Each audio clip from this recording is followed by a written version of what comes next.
That's so beautiful because I remember, when I first started trying to get into the speaking business, there was a colleague of mine that was doing like big, big speeches, right? And I Mm. was just starting out. I went and got certified with the John Maxwell team, thinking that's what I needed to do, which I loved it and I loved his DNA. But I remember going to her and I was saying, hey, if you know of any places where I could speak, could you put my name in? Because she was always speaking at all these healthcare conferences all across the country. And she was just, like, yeah, okay, never heard anything. And then I remember sending her an email saying, hey, I was thinking about submitting to speak for this conference. What do you think?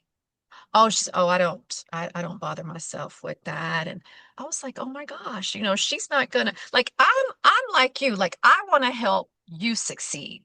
Like Mhm. what can I do to help you succeed?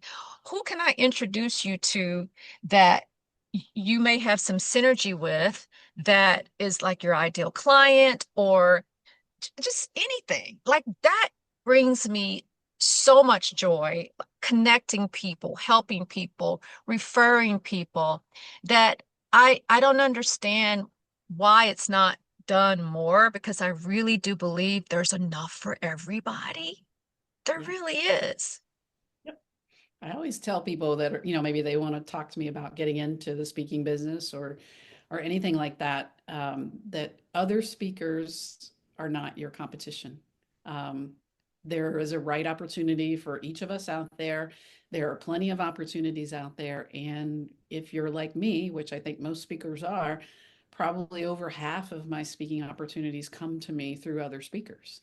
I'm not always the best fit for a conference or an event. So I need to have other people that I can refer. Or maybe I spoke there last year and they're not going to book me again. And I want to add value to them even after the conference so I can refer 4 or 5 people that maybe they want to consider for next year. So that kind of mentality of that you are not my competition is, I think, really helpful. There certainly are people out there, as you said, who say, no, you are my competition and I'm not going to refer you, even though I can't speak there again next year. And I, like you, I don't necessarily understand that. But I don't choose to to dwell on those people and their philosophy. Again, I want to both be someone who's helping others because there are so many other people out there helping me as well.